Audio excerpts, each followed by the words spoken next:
Now, I'll start to increase the speed.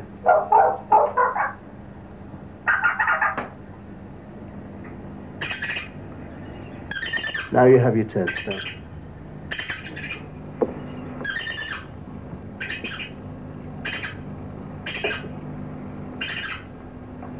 You may well ask, why bother doing all this? I can see it on your face. And it's a good question, but there is a reason. The reason for getting involved in this in the first place, the bird recordings that exist, as good as they are very good. You know, I could have gone out on the marsh with a nice little portable, good quality tape recorder and a very fine gun mic and parabolic reflector. But when you listen to these records, there's a lot of other sounds going on, all sorts of extraneous noises, aeroplanes going overhead, and a lot of other birds you don't want. I wanted to record birds under studio conditions. So I've just got that bird calling clear with nothing else to detract from it. That's the reason to do it this way. Okay, let's put it up to normal speed. And let's listen to see if we've actually got ourselves a turnstile. Oh, superb, yeah. Oh, yeah, excellent. Yeah, I'm totally happy with that one. Today you are a turnstile. I am an Arenaria interpres, in fact.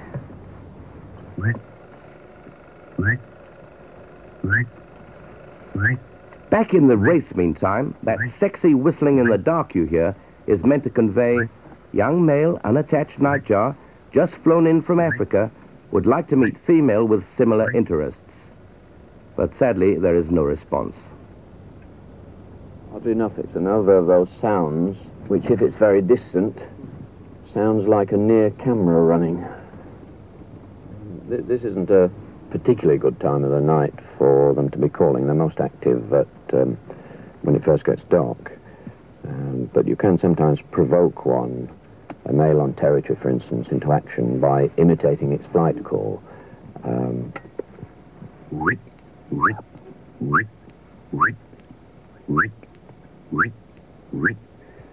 It's a cross between a whistle and a buzz.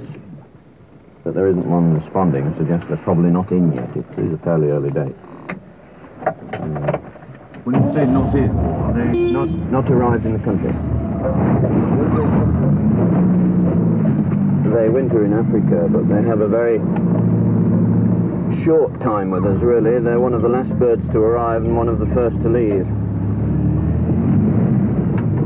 Nevertheless, this is home, so they're British. Home is where you breed.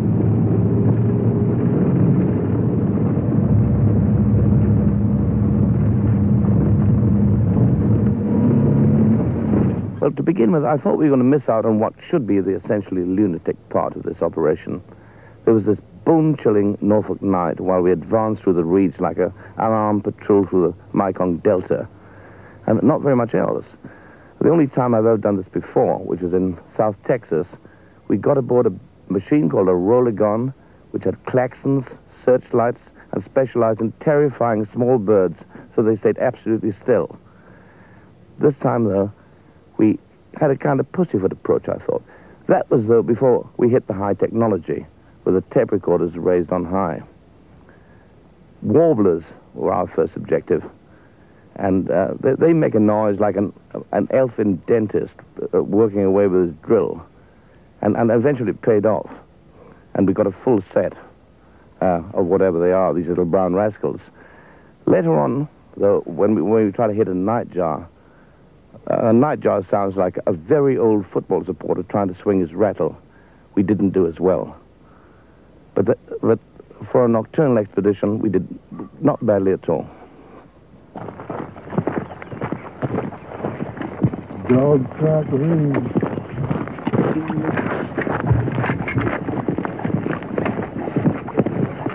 This business that you're looking at now is what we've been going through for the last 20 minutes.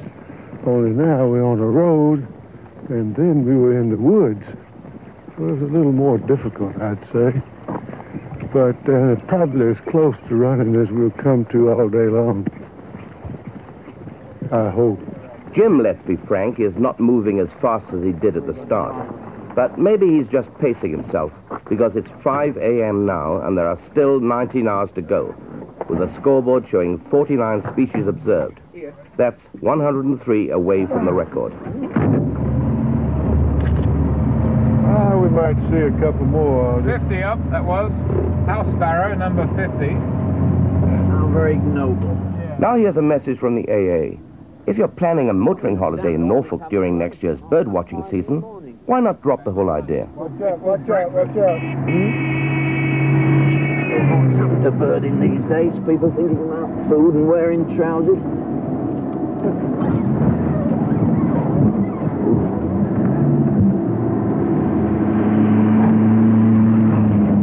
I'm not into macho birding, I must say.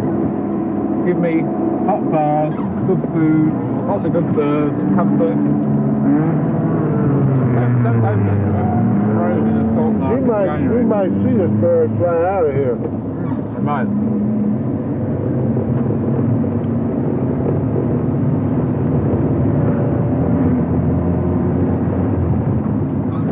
Wasn't worth walking in there. No. Okay. No, it was worth turning around in Yeah, case it was still okay. on the same branch. But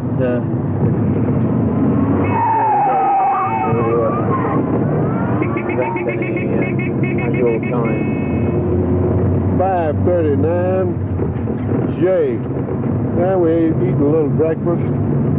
It's like a ham, a corned beef sandwich. Well, tongue, that's what I'm eating. Look.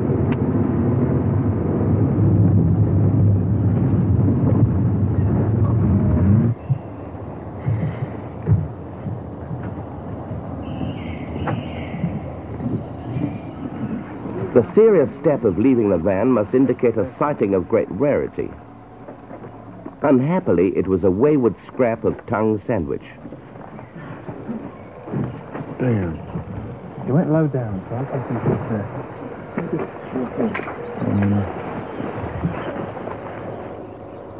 I don't, in fact, approve of using tapes in the field in the breeding season. But his ethics are doubtless untarnished for the other 364 days of the year.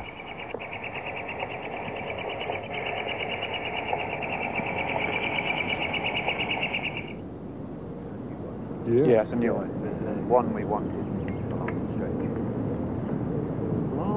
This dream woodland ride, tackled on foot, doesn't yield a single score, which shows the best way to check him off is to get back in the van and scare the lights out of You him. can get it in the Highlands, but it's even harder. Tight.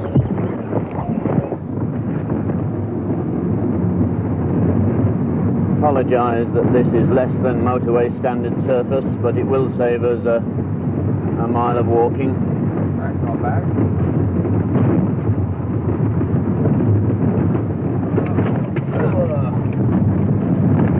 Wheat here. Here. Here's a white rumper. Great Grey partridges. Nice. Dog. You get them? Yeah. No face pattern. Perfectly plain. Let's see. 814. We got linnet, gray partridge, and wheat ear. Great partridge for the second time, of course. Well, I'm scared as hell. Shelled up. Yeah.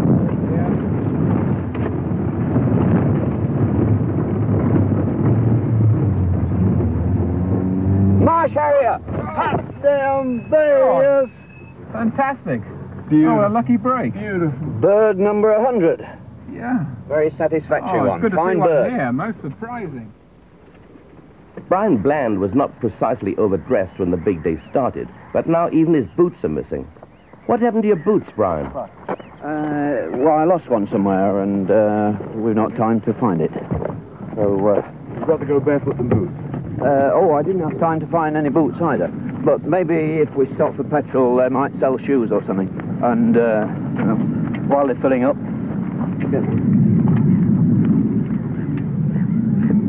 Grey heron. Yeah, we...